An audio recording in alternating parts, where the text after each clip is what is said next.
The night began with the sound of laughter, sharp, careless, echoing off the high glass walls of La Belle Nuit, the most exclusive restaurant downtown. Wine glasses clinked, a piano whispered a soft jazz tune. Outside, the city shimmered in the drizzle, neon lights smearing against the windows like watercolor. And then, a man stepped hesitantly through the revolving doors. His name was Ethan Cole, 41 years old, janitor, widower, single dad of a 7-year-old girl who still left drawings in his lunch bag every morning. His shoes were polished, though they were cracked at the sides. The blazer didn't quite fit, borrowed from a neighbor who said, "Go have some fun for once, Ethan." His hands, still rough from mopping floors all day, nervously smoothed down his thrift store shirt. He didn't belong here, and he knew it. "Reservation for Ethan Cole," he stammered to the hostess. She looked him up and down, her professional smile faltering for a heartbeat before returning, practiced and polite. "Of course, Mr. Cole. Right this way." As he followed her through the restaurant, Ethan caught sight of a corner table, where 3 young men in tailored suits were whispering and snickering. He recognized them. He worked in their building. They were accountants, or something fancier. Every morning they passed him without a glance as he emptied their trash cans. Today, though, their eyes followed him like vultures circling a carcass. "Oh my God, they actually got him to come," one of them muttered. Something cold coiled in Ethan's stomach. 2 hours earlier, in a marble-floored office, those same men had been laughing. "Let's set him up," Tyler had said, spinning in his leather chair. "That janitor guy, Ethan, he's always so proper, like he doesn't realize what he is." "What, like a blind date?" "Yeah, with her." Tyler pointed to a photo in a magazine lying open on the desk. Clara Davenport, CEO of Davenport Holdings, heir to a billion-dollar empire, recently divorced, rumored to be looking for love with someone real. The perfect setup, a fake blind date with a janitor, a private joke for their Friday night entertainment. Back at the restaurant, Ethan sat stiffly at the table, clutching the menu like a life raft. He wasn't sure what to expect. His co-worker Michael had told him about this date, said a friend of a friend had arranged it. Ethan had hesitated. 7 years since he'd lost Lily to cancer. 7 years of work, home, sleep, repeat. But when his daughter Emma heard, she'd clasped her little hands and begged, "Daddy, maybe this lady will like your smile." So he said yes. The minutes stretched.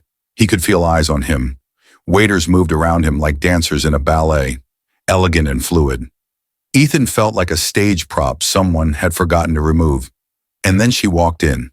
Clara Davenport. She entered like a wave of quiet power. No loud entrance, just presence. Tall, poised, a cream trench coat draped over her shoulders, her hair sleek against the dim gold light. The maître d' rushed to greet her. Cameras clicked from a gossip blogger near the door. She scanned the room, and her gaze landed on Ethan. For a moment, confusion flickered across her face. Then something else. Curiosity. She approached the table. "Ethan?" she asked softly. He stood quickly, nearly knocking over his water glass. Yes. "Hi, I'm Ethan." Around them, the 3 men from his office leaned forward, phones subtly recording. Tyler whispered, "This is going to be gold." They expected humiliation, and a CEO and a janitor, oil and water. But what none of them knew was that tonight would not end the way they thought. And the first crack in their cruel game appeared the moment Clara looked into Ethan's eyes and didn't see a janitor. She saw a man who had weathered storms. Just before we dive in, let us know in the comments where you're watching from today. We love seeing how far these stories reach, and make sure you're subscribed so you don't miss tomorrow's special video. Now let's jump back in. Enjoy the story. For a few fragile moments, the evening unfolded like a hesitant dance. Ethan and Clara sat across from each other at the corner table, framed by soft candlelight and the rain tapping against the window. The tension that had clung to Ethan when she'd arrived began to melt, little by little. Clara didn't treat him like a mistake. She didn't seem impatient or bored. She simply smiled, a warm, grounded smile that made his shoulders loosen. "So, Ethan," she began, stirring her tea, Tell me about yourself. What do you do?" He hesitated, wondering if saying janitor would change the way her eyes looked at him. But something about her sincerity gave him courage. "I'm a janitor at the Davenport building," he said simply. Her eyebrows lifted. "Really?"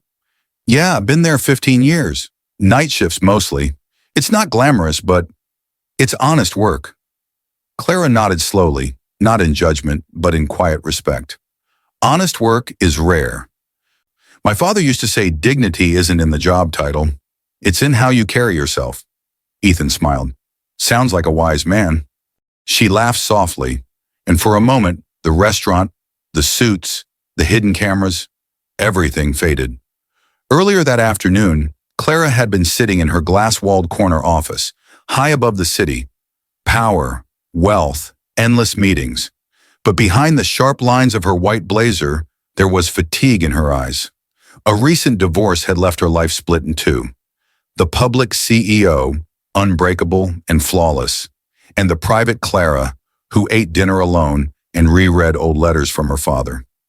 She had agreed to the blind date because her assistant had nudged her gently, saying, "You need something real." She hadn't expected a janitor, but sitting here now, facing Ethan's gentle honesty, she realized maybe real had found her after all. Ethan told her about Emma, his daughter, how she drew stars on his lunch napkins, how she left sticky notes on the bathroom mirror that said things like, "Smile, Daddy." "She's my world," he said softly. "Everything I do is for her. I promised her mom I'd keep going, no matter what." Clara listened intently, her eyes shining faintly. "You must be a wonderful father." He looked down, shy. "I try." For Ethan, this was the first time in years that someone wasn't just talking at him. She was listening, seeing. Meanwhile, Tyler and his colleagues were practically vibrating with glee. Their phones were hidden behind wine glasses, recording every smile, every awkward laugh. "She actually thinks this is real," whispered Greg. "This is going to go viral," Tyler said, grinning. "CEO on a date with a janitor. Wait till she finds out it's a setup." Their laughter was low, cruel, the kind that fills empty hearts. The evening stretched on beautifully.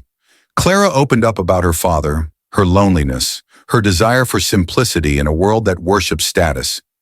Ethan shared stories of cleaning late nights, overhearing boardroom deals no one thought he understood. For a fleeting hour, it wasn't a prank. It was connection. The false promise had wrapped itself in warmth. Ethan believed, just for a heartbeat, that maybe life was giving him something unexpected in kind. And then, it happened. A waiter approached the table, confusion written on his face. "Ma'am, excuse me, but, this just got delivered to the hostess stand. For you." He handed Clara a small envelope. Gold-edged, elegant. She opened it. Inside was a printed invitation. Mocking, cruel.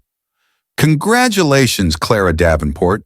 You've won our CEO Meets Janitor charity date night.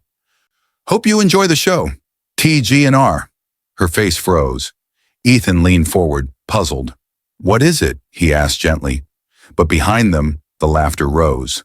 Tyler had stood, holding up his phone, and in a loud, theatrical voice announced to the nearby tables, "Ladies and gentlemen, looks like Clara Davenport's got a real Cinderella story tonight." People turned. Murmurs swept the restaurant. Cameras clicked. Ethan's heart dropped through the floor. He understood, all at once. The blind date, the elegant restaurant, the stares. It wasn't kindness. It was cruelty dressed as a joke. Clara's hand trembled as she set the envelope down. Her eyes met his, mortified, furious, apologetic all at once. And Ethan simply sat there, silent. A man caught between hope and humiliation.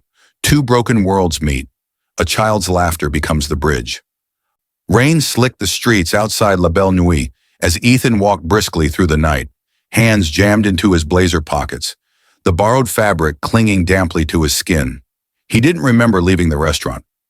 One moment he was sitting at the table, the sound of laughter closing in like walls. The next he was out in the storm, heart pounding, breath sharp. The city blurred. Lights, cars, strangers' faces, all streaked together by the relentless drizzle. Humiliation had a taste, bitter, metallic. Behind him, Clara stood frozen in the restaurant doorway, umbrella in hand, her heels tapping the wet pavement as she searched the street. She had shouted his name once, softly, almost afraid, but Ethan didn't look back. Scene 1. The Janitor's World. The Davenport building was quiet in the early hours. The corporate world hadn't woken yet. Only the cleaning crew moved through the halls. Ethan pushed his mop bucket across the lobby, the fluorescent lights buzzing overhead. His mind replayed the prank on a loop, Clara's shocked expression, the laughter, Tyler's smug grin. He had tried so hard to keep his dignity intact for Emma's sake. He reached into his lunch bag for the small folded napkin his daughter always drew on. This time, it was a yellow star with a smiley face. "For Daddy, so you don't forget to shine." His throat tightened. That star had become their secret symbol since Emma was 3. Every time life got heavy, she would draw one and say, "Stars don't disappear, Daddy. Even if you can't see them, they're still there." He smoothed the napkin against the side of his mop bucket, letting the crayon star grin back at him. Somewhere deep down, a stubborn ember of hope refused to die. 30 floors above, Clara stared out of her office window. She hadn't slept. She'd spent the night replaying Ethan's face as the laughter swelled. Not angry, just broken. The prank had been orchestrated by her employees, but what haunted her was her inaction. She hadn't stopped it in time. She had frozen, trapped between her polished image and her conscience. A knock at the door. "Clara, the board's waiting." She turned. "Cancel my morning meetings." Her assistant blinked. "All of them?" "All of them," she said firmly. And for the first time in months, Clara Davenport stepped out of the CEO tower, not as a figurehead, but as a woman on a mission. It was mid-afternoon when Ethan left work early to pick up Emma from her after-school art program. The rain had finally stopped, and the world smelled like wet earth and pavement. Emma spotted him instantly. She was a whirlwind of pink sneakers, tangled ponytail, and paint-stained fingers. "Daddy!" she squealed, launching into his arms. He caught her easily, lifting her into the air. Her laughter was a balm he hadn't realized he needed. "You're early today," she said, eyes wide. "Yeah," he smiled faintly. "I wanted to see my favorite artist." She beamed and held up a paper covered in glitter and yellow stars. "I made a star rain. It's like when stars fall to help people who are lost." Ethan's chest tightened. "Star rain," he repeated softly. They began walking home hand in hand when a sleek black car pulled up to the curb. The window rolled down. Clara. She looked different. No makeup mask, no power suit armor, just a cream sweater and jeans. She stepped out, a mix of nervousness and determination in her eyes. "Ethan," she said quietly, "I've been looking for you." Emma looked up at her curiously. "Are you famous?" she asked with childlike bluntness. Clara laughed softly. "Not the good kind." They ended up sitting on a park bench nearby. The late sun broke through the clouds, casting golden light on the damp grass. Children played in the distance. Clara knelt slightly to meet Emma's gaze. "Hi, Emma. I'm Clara. I met your dad recently." Emma tilted her head. "Did you go on a date?" Ethan flushed. "Emma," Clara smiled gently. "Sort of. But things didn't go very well, did they?" Emma looked between them, sensing the heaviness in the air the way only children can. She reached into her little backpack and pulled out another yellow star sticker. "Here," she said, sticking it on Clara's sweater, "for when things are bad, stars help." Clara froze. This tiny gesture, so simple, so pure, cut through her like sunlight through fog. She glanced at Ethan, who looked away, embarrassed, but also moved.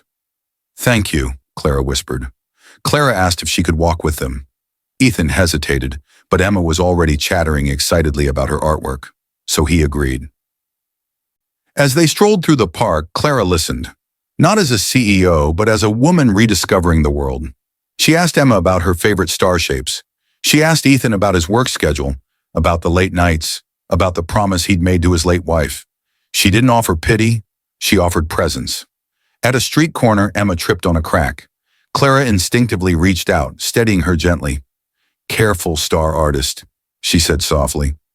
Ethan saw it then, not the CEO headlines or polished persona, but a woman capable of kindness, real kindness. They reached Ethan's small apartment complex, a modest brick building with peeling paint but warm lights in the windows.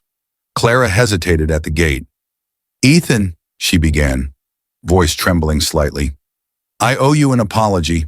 What happened last night was cruel. You didn't deserve that. And I should have stopped it sooner." He looked at her for a long moment, the hurt still raw beneath the surface. "You didn't set it up," he said quietly. "No, but I didn't stop it either." Silence hung between them, fragile but honest. Emma, oblivious to adult tensions, pressed a fresh star sticker into Ethan's hand. "One for you too, Daddy. You forgot to take one today." He looked at the star, then at Clara. Something shifted, a hairline crack in the wall he'd built to protect himself. "Emma," he said softly, "say thank you to Clara." Emma grinned and threw her arms around Clara's waist. The CEO stiffened at first, then melted. She hugged the child back, eyes glistening. This was the spark. Not grand gestures, not headlines. A yellow star sticker, a child's trust, a shared silence. Two damaged worlds had met. And somewhere between a janitor's humility and a CEO's regret, transformation had quietly begun. When the world turns its back, truth must rise like dawn. The storm returned 3 nights later. Heavy, relentless rain drummed against the Davenport building's glass facade, turning the city skyline into a smeared watercolor. Inside, the marble lobby gleamed under sterile lights. Ethan pushed his mop across the floor, movements automatic, lost in thought. The memory of the park, Clara's quiet apology, Emma's star sticker shining on her sweater, had softened something inside him. But now, as he stared at the reflection of himself in the polished glass doors, reality crept back in. He was still the janitor. She was still the CEO. And worlds like theirs didn't mix. The elevator chimed. Ethan looked up to see Tyler striding toward him, a smug smile plastered on his face, umbrella dripping rainwater onto the pristine floor. "Enjoying your little Cinderella fantasy?" Tyler sneered. "Too bad it's over." Ethan frowned. "I'm just doing my job, Tyler." Tyler's grin widened. "Not for long. Security's looking for you. Someone tipped them off about stolen electronics from the supply rooms. Guess whose locker they found stuff in?" Ethan froze. "What?" "Yeah," Tyler said, mock sympathy dripping from his voice. "Tough break, man. Guess Clara won't be having dinner with a thief." The words hit like blows. Stolen electronics? Ethan's locker? He hadn't done anything. But suddenly, security guards were approaching, their radios crackling. "Ethan Cole, we need to check your locker." "Sir." Rain pounded harder outside as they escorted him down the staff hallway. A small crowd began to form, cleaners, clerks, night shift workers, whispering, and there, inside his locker, were 3 company tablets wrapped in plastic. Planted. His stomach lurched. "This isn't... I didn't..."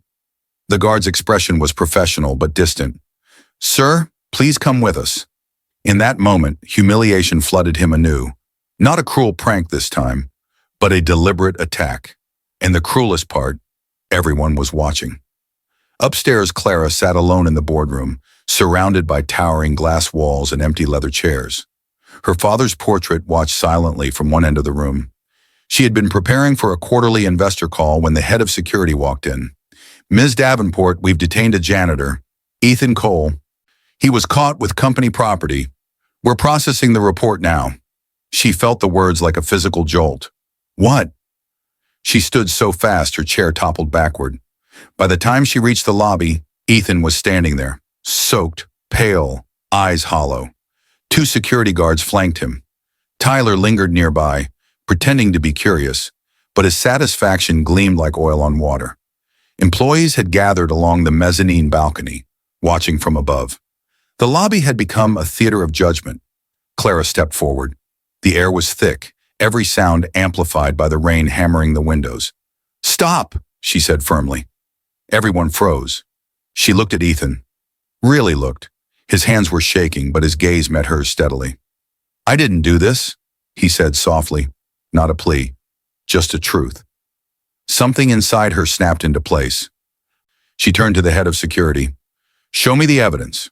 He handed over a folder. Clara flipped through the photos. Tablets in his locker, time-stamped logs, and then she saw it. A small detail almost no one else would notice. In the locker photo, stuck to the inside door, was a yellow star drawing. Emma's star, something that would have been knocked loose if the locker had been tampered with, but it was still perfectly placed. And the timestamp on the photos? 2 hours after Ethan had clocked out that evening. Her eyes lifted slowly. To Tyler. She walked toward him, her heels striking the floor like war drums. "Tyler," she said quietly, "where were you at 9:42 p.m.? He stuttered. I was home." "Funny," she said, voice icy, "because the security cameras in the staff hallway show someone with your build entering after hours. And your key card was used," the crowd murmured. Clara turned to security. "Pull the footage, now." Minutes later, the lobby monitors flickered to life. Grainy footage played. A man in a hooded jacket entered the locker room. He moved quickly, shoving the tablets into Ethan's locker. He pulled the hood back briefly. Tyler. The silence that followed was electric. Security moved to detain Tyler, whose bravado crumbled into panic. "It was just a joke," he shouted. "He didn't belong here. It was supposed to be funny." No one laughed. Clara turned back to Ethan. The crowd's gaze shifted with hers. A janitor, humiliated twice, accused unjustly. Now standing tall in the center of the room as the truth burned through the lies. She stepped closer to him, her voice steady but carrying through the space. "Ethan Cole, I owe you more than an apology." She turned to the crowd, her next words deliberate and clear. "This man has been treated cruelly, mocked, and accused because some of us have forgotten what dignity looks like, but not anymore." Her gaze swept across the lobby, meeting the eyes of every onlooker. "We build empires on the backs of people like him, and we don't even see them." For a moment, the building itself seemed to hold its breath. Rain battered the windows, thunder rolled distantly, but inside there was only clarity. Ethan stood motionless as Tyler was led away. The guards stepped back. The crowd began to disperse, whispers rising. Clara faced him once more. There was no CEO mask left, only a woman humbled, resolute. "I believe you," she said simply. And for the first time, Ethan didn't feel like he was standing at the bottom of someone else's world. He was seen. Time heals in quiet moments. Some stars shine brightest after storms. 3 months later, the Davenport building looked different in the soft light of spring. Not because its glass walls had changed, but because something inside had. The janitors no longer entered through the back alley doors. Clara had changed that policy herself. Now every employee walked through the same lobby, beneath the same chandelier, greeted with the same smile. And at the center of the lobby, right near the elevators, hung a small frame drawing of a yellow star. It was Emma's. Clara had asked permission to display it, a simple reminder. Even unseen, stars still shine. Ethan's world, too, had shifted, gently but profoundly. The theft accusation had been cleared publicly. Tyler had been fired and held accountable. But what mattered more was what followed. Clara offered Ethan a new position as head of building maintenance, with a proper office, benefits, and dignity. At first he hesitated. He didn't want charity, but Clara had looked him in the eye and said, "This isn't charity, Ethan. This is overdue recognition." He had accepted. Now each morning, Ethan arrived early with Emma in tow. She loved running through the lobby before school, leaving tiny star stickers on random walls like a secret treasure hunt. The staff had started looking for them daily. It became a ritual, a quiet game that connected everyone. Emma called it Star Rain Mornings.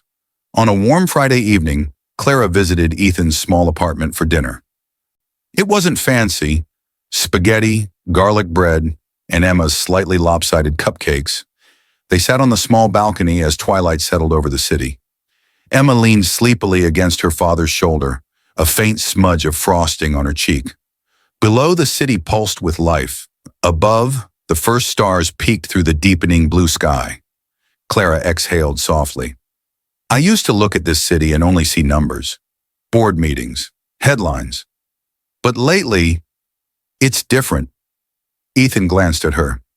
Different how? She smiled faintly. Now I see faces. They fell into a companionable silence, broken only by Emma's soft humming, a tune she'd made up about stars helping lost people find their way home. Weeks earlier, Clara had made a bold decision. She'd created the Cole Davenport Foundation, named after both families. Its purpose to fund scholarships and job training for janitorial and support staff, helping them build careers beyond where society tried to keep them. Ethan had protested at first. "You don't have to put my name on anything." Clara had simply replied, "It's not about your name, Ethan. It's about your story."